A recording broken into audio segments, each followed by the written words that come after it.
Hello, good morning. Andito na naman ako.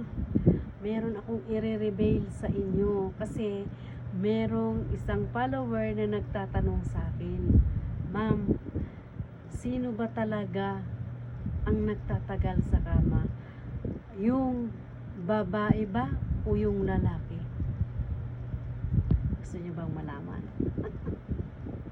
Hindi ko alam kung tama ito sasabihin ko, pero i-reveal ko sa inyo.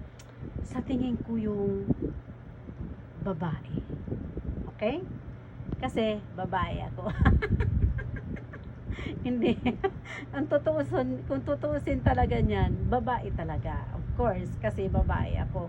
Doon ako papanig sa babae. Kasi kung ang lalaki mag-cam na ng isang beses, magpapahinga yan. Unlike dun sa babae,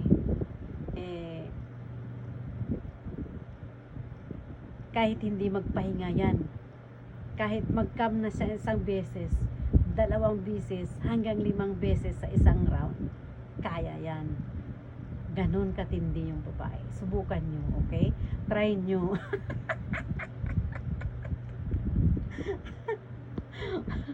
Baka naman mag-comment kayo, i-try nyo sa akin. Malilintikan kayo sa akin.